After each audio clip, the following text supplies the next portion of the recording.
आउज़ुबिल्लाहिमिनश्शैतानिर्रजीम बिस्मिल्लाहिर्रहमानिर्रहीम। आज की हमारी ये video 9th class general group computer practical 2 के हवाले से है। और मैं मोहसिन अहमद खान ये आपको और वीडियो जो है इसमें ब्रीफ करूंगा। आज की ये जो वीडियो है हमारी, इसमें जैसे कि मैं नॉर्मली रूटीन में ये चीज़ सबको बताता हूँ कि जो कंटेंट्स होते हैं वो आज की वीडियो के क्या क्या है। वीडियो लेक्चर के इसमें मार्क्स डिस्ट्रीब्यूशन आपको बताई जाएगी, प्रैक्टिकल सिलेबस जो है जनरल ग्रुप का वो गो थ्रू करेंगे जल्दी से। उसके बाद ज़्यादा तवज्जो हमारी प्रैक्टिकल नंबर 2 पे होगी। ये मार्क्स डिस्ट्रीब्यूशन है 15 नंबर का आपका जो है वो जनरल ग्रुप का प्रैक्टिकल एग्जाम होगा। इसके बारे में डिटेल्स मैं पहले दे चुका हूँ, बस आप एक नज़र देख लें। इसके बाद ये इसका सिलेबस है, ये भी मैं पहले आपको बता चुका हूँ डिटेल में पिछली वीडियोस में, लिहाजा इसके ऊपर भी टाइम मैं नहीं लगाऊंगा। अब हम आगे चलते हैं और बात करते हैं आपके प्रैक्टिकल नंबर 2 की, जिसमें आपने write a program to calculate compute square root and cubes of first 10 natural number. Natural number होते हैं जो कुदरती नंबर कहलाते हैं, 1 से लेकर 10 तक के नंबर्स का आपने जो है वो स्क्वायर निकालना है, यानी कि उनका जो जो नंबर होता है उसी को इसी से मल्टीप्लाई करें तो स्क्वायर होता है। और उसी नंबर को 3 दफ़ा आपस में मल्टीप्लाई करते हैं तो उसका क्यूब कहलाता है। यानी कि 1 का स्क्वायर जो है 1 मल्टीप्लाई बाय 1 होगा, और 1 का क्यूब जो है 1 मल्टीप्लाई बाय 1 मल्टीप्लाई बाय 1 होगा।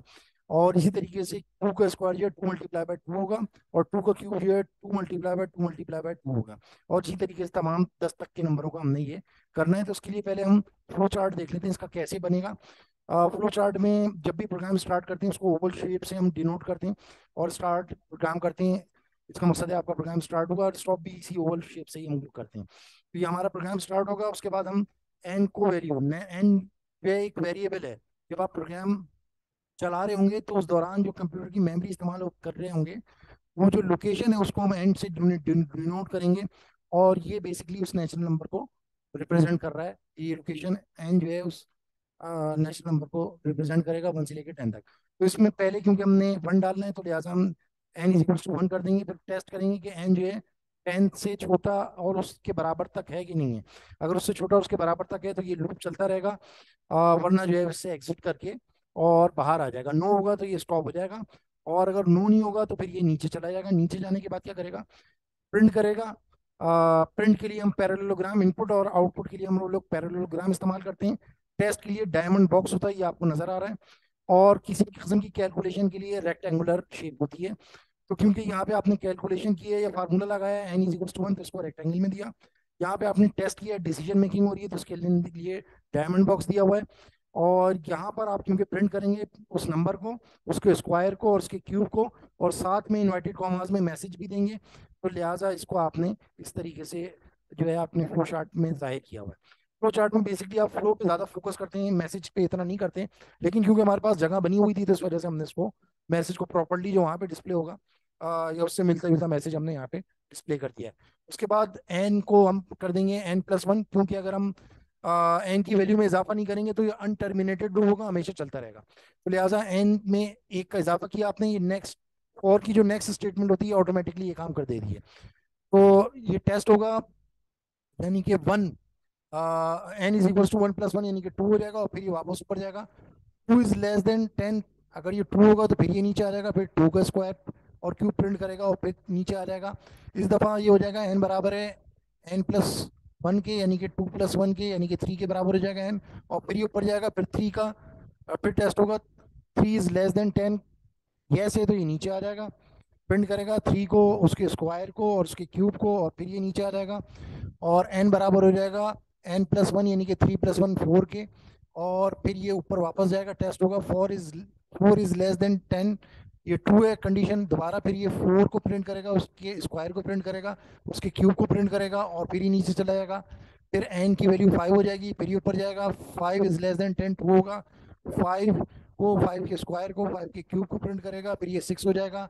इसी तरह 7 हो जाएगा, फिर 8 हो जाएगा, फिर 9 हो जाएगा। और जब ये 10 होगा फिर ये वापस ऊपर जाएगा। 10 इज इक्वल टू 10, ये भी कंडीशन ट्रू होगी। लेस देन और इक्वल टू दोनों कंडीशन है जो है वो ट्रू ही कंसिडर होंगी। तो 10 इज इक्वल टू 10 ये ट्रू है। प्रिंट करेगा 10 को, 10 के स्क्वायर को, 10 के क्यूब को, और फिर बराबर हो जाएगी एन की value, n is equal to n+1 यानी कि 10+1 यानी कि 11 हो गई। ये वापस ऊपर जाएगा। 11 इज लेस देन 10, ये भी फॉल्स है। 11 इज इक्वल टू 10, ये भी फॉल्स है। जब दोनों कंडीशन फॉल्स होंगी तो यहाँ से नो हो जाएगा और ये लूप से बाहर निकल जाएगा। और स्टॉप को वो जो है ओवल शेप से डिनोट करते हैं, तो इस तरह से इस प्रोग्राम का एंड हो जाएगा। ये था इसका फ्लो चार्ट। अब इसके प्रोग्राम को भी देख लेते हैं। ये रिमार्क्स आपने दिए हुए हैं, जैसे कि मैंने कहा था ये ज़रूरी नहीं होते, लेकिन अपनी याददाश्त के लिए अगर आप लिख लेते हो तो अच्छी बात है। तो ये आपने प्रैक्टिकल टू स्क्वायर्स और क्यूब का ये आपने इन्वर्टेड कॉमास में रैम लिख के दे दिया। उसके बाद स्क्रीन को क्लियर किया, लूप चलाया 1 से लेके 10 तक का, for n is equals to 1 to 10, और फिर आपने प्रिंट किया n square is N square और N cube is N square. ये जो भी बगैर इन्वर्टेड कॉमास के हैं उसकी वैल्यू प्रिंट होगी, और जो इन्वर्टेड कॉमास में वो एज इट इज प्रिंट होगा, जैसे कि आपको राइट हैंड पे नजर आ रहा है। पहली दफा एन की वैल्यू 1 होगी तो ये देखें 1 लिखा हुआ आ रहा है, फिर स्क्वायर इज ये लिखा हुआ, तो ये देखें स्क्वायर इज ये लिखा हुआ नजर आ रहा है। फिर उसके बाद 1 × 1 हो रहा है, ये तो 1 होता है, तो ये देखें ये प्रिंट आ रहा है, 1 आ रहा है। उसके बाद and cube is inverted commas के अंदर है, तो ये and cube is inverted commas के अंदर वाली value as it is print हुई।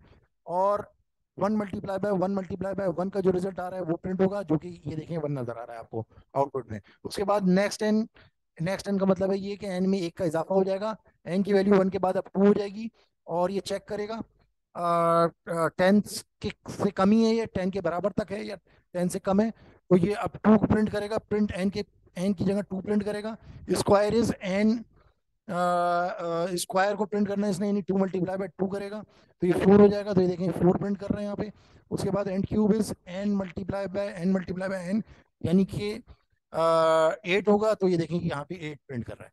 उसके बाद नेक्स्ट एन से एन की वैल्यू 3 हो जाएगी, फिर 3 वैल्यू हो जाएगी, और ये 10 से कम है, 10 तक है, तो लिहाजा पहले 3 प्रिंट करेगा, फिर उसका स्क्वायर प्रिंट करेगा, और उसके बाद उसका क्यूब प्रिंट करेगा इन मैसेजेस के साथ, और ये आपको नजर आ रहा है तीसरे आइट्रेशन के अंदर। उसके बाद नेक्स्ट इसकी वैल्यू 4 होगी, तो 4 के साथ ये देखें आप राइट हैंड साइड पे, ये 4 square is 16 and cube is 64, इसी तरीके से फिर 5 के साथ होगा, ये 5 square is 25 and cube is 125, 6 के साथ होगा 36 एंड 216, इसी तरह से 7 के साथ होगा 7 square is 49 and cube is 343, और 8 square is 64 and cube is 512, 9 square is 81 and cube is 729, और इसी तरीके से 10 square is 100 and 8 and cube is 1000। ये करने के बाद जब नेक्स्ट एन होगा, तो वो नेक्स्ट एन करने के बाद एन की वैल्यू 11 हो जाएगी। 11 जो है वो 10 से बढ़ जाएगा, बराबर भी नहीं होगा बल्कि उससे बढ़ जाएगा, ना ही छोटा होगा ना ही बराबर होगा, तो लिहाजा ये लूप जो है यहाँ से टर्मिनेट होके यहाँ पे एंड के ऊपर आ जाएगा, और इस तरीके से आपका प्रोग्राम खत्म हो जाएगा। तो ये था आपका कंप्यूटर का प्रैक्टिकल नंबर 2, जिसके बारे में आपको बताया गया तमाम स्टेटमेंट्स के बारे में। आई होप कि आपको ये समझ में आया होगा। और जैसे कि मैं आपको हर दफ़ा बताता हूँ, step by step practical solutions for student English and Urdu languages, ये एक बुक है जो कि मैं आपको रिकमेंड करता हूँ। और इसके अलावा भी ज़रूरी नहीं है, मैं ये भी बात आपको कहता हूँ कि ज़रूरी नहीं कि आप इसी बुक से पढ़ें, किसी भी बुक से अगर आपको अच्छी नॉलेज मिलती है, आप उस बुक को ज़रूरी डाउट करें, ताकि आप सीख सकें, जो आप पढ़ रहे हैं उसको समझ कर सीख सकें, और आइंदा दूसरों को भी बता सकें, और इल्म को फैलाने में, कंप्यूटर के समझने में आपको आसानी हो। तो ये आपकी बुक है, ये इसका मैंने आपको बताया हुआ है, ये फ्री अवेलेबल है mastermoston.com पे और archive.com, और इसके बारे में ये पूरा लिखा हुआ है। इसका सेकंड एडिशन है, इसका फर्स्ट एडिशन भी है, उसमें रेक्टेंगल है, और ये ओवल शेप जो है ये सेकंड एडिशन है। तो ये सेकंड एडिशन में आपको ज़्यादा बेहतर मालूमात मिलेगी, क्योंकि वो उसका लेटेस्ट एडिशन है। आई होप कि जो आपको बताया है वो आपको समझ में आया होगा। अब मैं इसको प्रोग्राम को यहाँ पे आपको दिखा भी देता हूँ, ये देखें इसकी लिस्ट। ये थोड़ा सा इसमें इशू आ रहा है, चलें इसको मैं फिर बाद में आपको किसी और उसमें दिखा दूंगा। इस प्रोग्राम को जब आप चलाएंगे तो उसका आउटपुट वही आएगा जो कि आपको शो किया गया है। आई होप कि आपको जो बताया है वो समझ में आया होगा। अस्सलाम वालेकुम रहमतुल्लाहि व बरकातहू।